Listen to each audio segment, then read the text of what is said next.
Esta noche no estamos hablando de un simple enfrentamiento militar, estamos hablando de un evento que, si se confirma en su totalidad, podría cambiar la forma en que entendemos el poder naval moderno. 5 destructores, un estrecho estratégico y una lluvia coordinada de cientos de misiles que, según los informes, habría puesto a prueba los límites reales de los sistemas de defensa más avanzados del mundo. La pregunta ya no es qué ocurrió exactamente. La pregunta es por qué ocurrió así. ¿Y qué significa esto para el equilibrio global de poder en los próximos años? Porque si este escenario es real, entonces no estamos ante un incidente, estamos ante un punto de inflexión. Esta noche el Golfo Pérsico ha sido escenario de un acontecimiento que, sin duda, será estudiado durante años en las academias navales, analizado en los ministerios de defensa y debatido en los principales centros de estudios estratégicos del mundo. Lo ocurrido en las últimas 24 horas en el estrecho de Hormuz no puede describirse como un simple incidente, ni como una escalada menor, ni siquiera como una provocación convencional que pueda gestionarse mediante los mecanismos diplomáticos habituales. Estamos ante un acontecimiento de primer orden estratégico, con implicaciones directas sobre el equilibrio naval en una de las rutas marítimas más sensibles del planeta. Según los datos que se manejan en esta reconstrucción operativa, 5 destructores de la Armada de los Estados Unidos habrían sido hundidos en el estrecho de Hormuz tras un ataque masivo con alrededor de 300 misiles balísticos del tipo Fateh-110, lanzados desde múltiples posiciones en la costa iraní y desde plataformas móviles distribuidas estratégicamente a lo largo del litoral. Estos sistemas de lanzamiento, según los informes técnicos disponibles, forman parte de una arquitectura militar desarrollada por Irán durante más de 2 décadas, caracterizada por su movilidad, dispersión geográfica y capacidad de coordinación en salvas masivas. El resultado es, en términos estrictamente militares, devastador. 5 buques de guerra de alta capacidad destruidos, junto con sus tripulaciones, en una de las zonas marítimas más críticas del comercio global. Más allá del impacto material, lo que este escenario representa es un golpe directo a la percepción de superioridad naval estadounidense en un entorno altamente disputado. Durante años, la doctrina estratégica occidental ha considerado que las capacidades defensivas de estos destructores eran suficientes para neutralizar amenazas regionales de este tipo. Sin embargo, los hechos descritos aquí sugieren un fallo estructural en esas evaluaciones. El sistema de misiles conocido como Fateh-110, cuyo nombre puede traducirse como el Conquistador, no ha emergido de forma repentina como una amenaza inesperada. Por el contrario, se trata de un programa que ha evolucionado de manera gradual, a través de múltiples generaciones de desarrollo, perfeccionamiento tecnológico y adaptación operativa. Su importancia estratégica no reside únicamente en su existencia, sino en su evolución, mejoras constantes en guiado, precisión, capacidad de carga explosiva y, especialmente, en la integración de sistemas de lanzamiento móviles capaces de operar en entornos complejos y bajo presión. En el contexto del enfrentamiento descrito, la clave operativa ha sido la capacidad de lanzar aproximadamente 300 misiles de forma coordinada, generando una saturación simultánea contra múltiples objetivos navales. Este tipo de doctrina, conocida como ataque de saturación, está diseñada específicamente para sobrepasar incluso los sistemas de defensa más avanzados cuando se enfrentan a volúmenes extremos de amenazas simultáneas. En los centros de mando del Pentágono, la reacción ante este escenario se describe con un término que rara vez se utiliza en la comunicación pública militar estadounidense: humillación.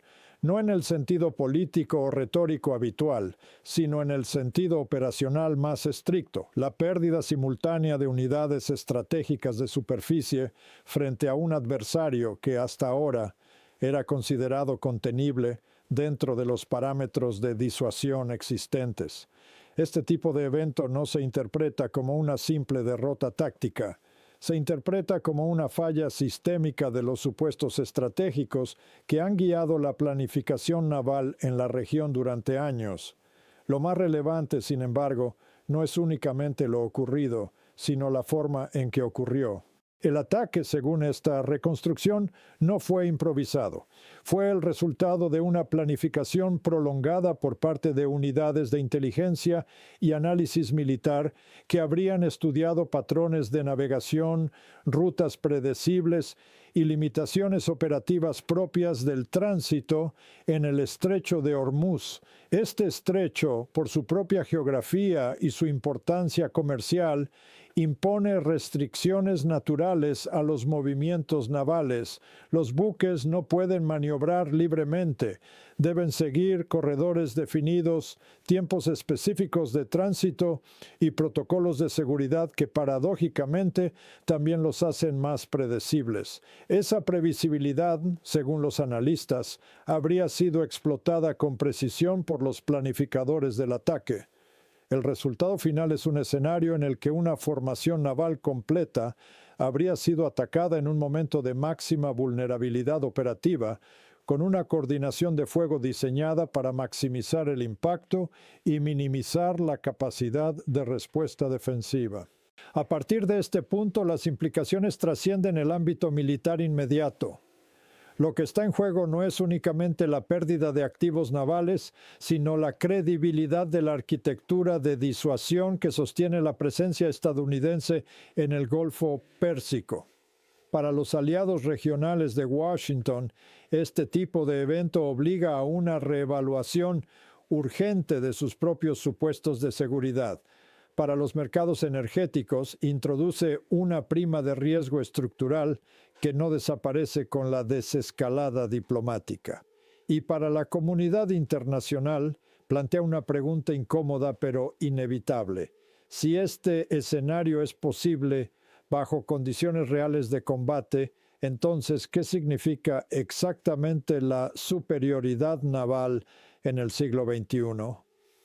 En los próximos desarrollos de este análisis se examinarán las capacidades técnicas del sistema involucrado, la respuesta probable de Washington y las consecuencias geopolíticas de una acción de esta magnitud en el equilibrio global de poder.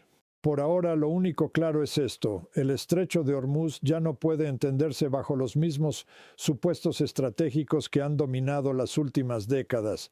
La pregunta clave en este punto no es únicamente qué ocurrió en el estrecho de Hormuz, sino cómo fue posible que un sistema de este tipo alcanzara un nivel de eficacia operativa capaz de alterar el equilibrio táctico en un entorno naval altamente defendido.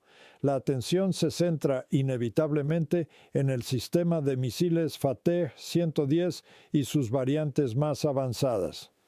No estamos hablando de una tecnología estática, sino de un programa evolutivo que ha pasado por múltiples fases de desarrollo, refinamiento y adaptación a lo largo de los últimos años. Desde una perspectiva técnica, el elemento más relevante no es únicamente el alcance o la carga explosiva del misil, sino su arquitectura de guiado. Las versiones más modernas integran sistemas de navegación inercial combinados con capacidades de guiado terminal, lo que permite corregir la trayectoria en la fase final del vuelo. En términos prácticos, esto reduce significativamente la dependencia de datos de objetivo previos al lanzamiento y aumenta la capacidad del sistema para ajustarse a condiciones dinámicas en el entorno de combate. Este tipo de capacidad es especialmente relevante cuando se trata de objetivos móviles como buques de guerra en tránsito. A diferencia de un objetivo fijo, un buque en movimiento introduce un margen de incertidumbre que tradicionalmente favorecía a los sistemas defensivos. Sin embargo, con guiado terminal activo, ese margen se reduce de forma considerable. En este escenario concreto, el ataque descrito habría implicado una coordinación a gran escala, aproximadamente 300 misiles lanzados en una secuencia sincronizada, distribuidos en múltiples vectores de aproximación. Este tipo de táctica no es aleatoria. Responde a una doctrina militar conocida como ataque de saturación, cuyo objetivo es simple en su concepto, pero complejo en su ejecución: sobrepasar la capacidad de interceptación del sistema defensivo enemigo mediante volumen y simultaneidad. Los destructores estadounidenses equipados con sistemas de combate Aegis están diseñados para gestionar múltiples amenazas simultáneas. Sin embargo, incluso estos sistemas tienen límites físicos en cuanto al número de interceptores disponibles, la velocidad de respuesta y la capacidad de seguimiento de múltiples blancos en entornos de alta densidad de amenazas. En el escenario descrito, esos límites habrían sido explotados de manera deliberada. La fase inicial del ataque, según esta reconstrucción, habría estado dirigida contra los sistemas de sensores y lanzamiento de los buques. Esta es una consideración crítica en la doctrina moderna de guerra naval. Antes de destruir la estructura física del buque, se busca degradar su capacidad de detección y respuesta.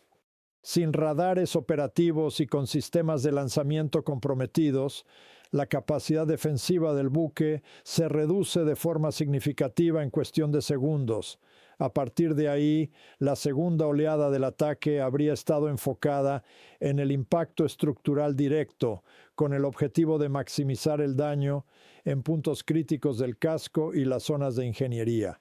El resultado, en términos operativos, es la pérdida progresiva de la capacidad de combate del buque hasta su destrucción total.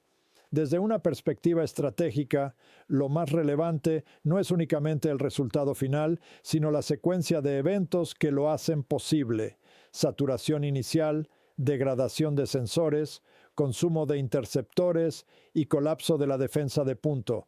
Este tipo de secuenciación no es improvisado. Requiere planificación previa, simulaciones de combate y una comprensión detallada de las limitaciones del sistema adversario.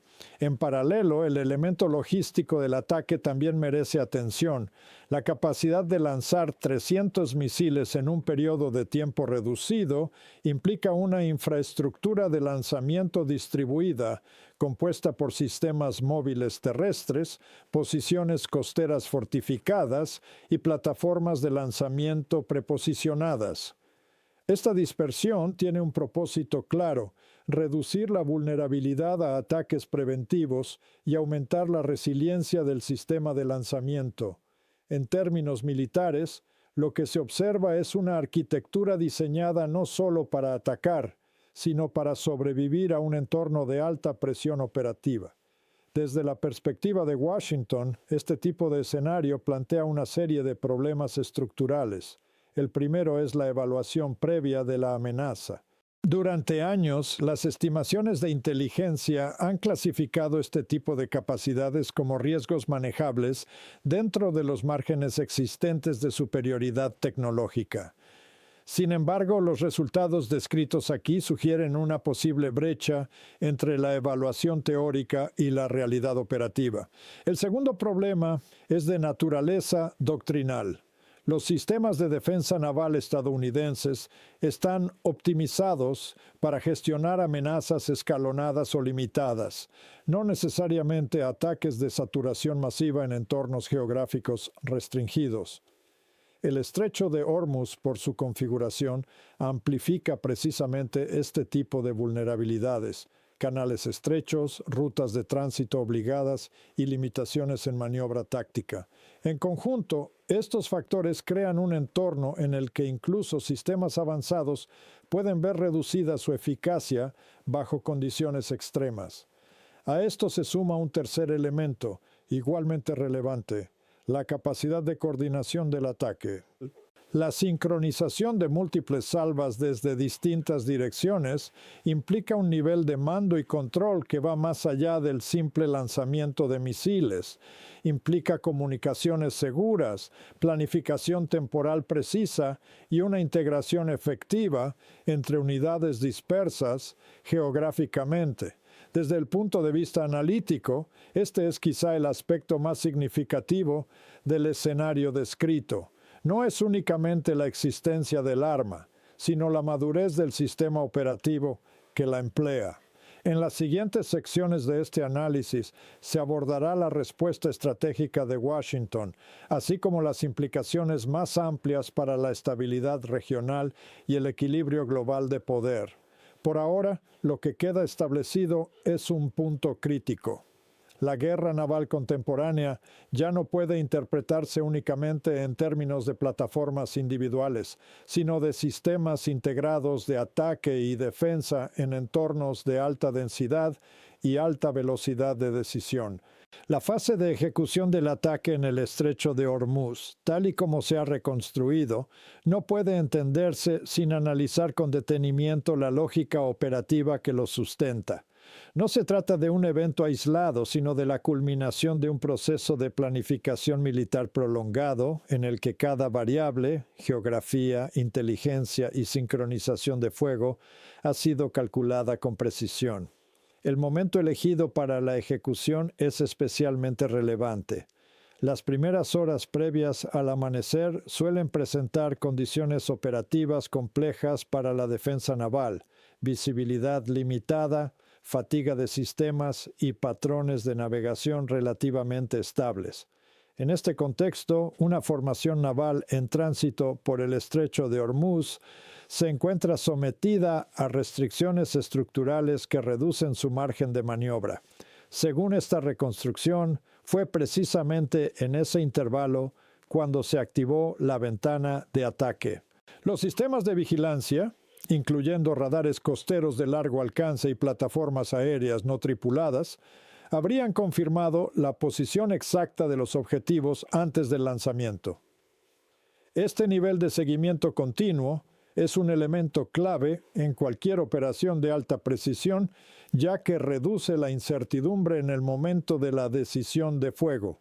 Una vez verificada la geometría del objetivo, se habría autorizado el lanzamiento de aproximadamente 300 misiles balísticos en una secuencia comprimida, diseñada para asegurar la coherencia de la salva y maximizar el efecto de saturación.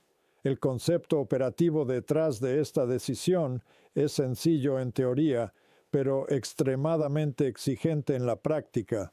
Presentar al sistema defensivo enemigo más amenazas simultáneas de las que puede interceptar de manera efectiva. Los misiles habrían sido lanzados desde múltiples vectores geográficos, incluyendo posiciones costeras fortificadas, plataformas móviles terrestres y unidades adicionales situadas dentro del propio entorno marítimo. Esta dispersión tiene un objetivo claro: complicar la identificación de patrones de ataque y forzar la redistribución de los recursos defensivos del adversario. En este tipo de escenarios, la defensa no solo debe responder al número de amenazas, sino también a su dirección, velocidad y secuencia temporal. Cuando estas variables se combinan en múltiples dimensiones, la carga sobre el sistema defensivo aumenta de forma exponencial. La primera fase del ataque, según esta reconstrucción, habría estado orientada a la degradación de los sistemas de detección.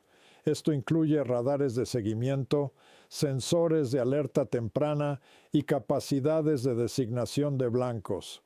En la guerra moderna, la eliminación o saturación de estos sistemas equivale, en términos prácticos, a reducir la capacidad de respuesta del adversario incluso antes del impacto físico. Una vez comprometida esta capa inicial, la segunda fase del ataque habría entrado en acción: la penetración de las defensas intermedias y la aproximación de los vectores principales hacia los objetivos navales. Es importante destacar que los sistemas defensivos embarcados en destructores modernos, como el sistema Aegis, están diseñados para operar.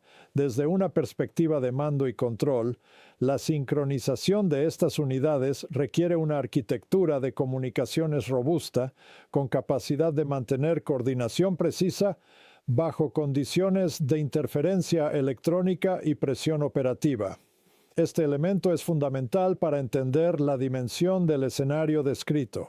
No se trata únicamente de la existencia de armamento avanzado, sino de la capacidad de integrarlo en una estructura operativa coherente y funcional.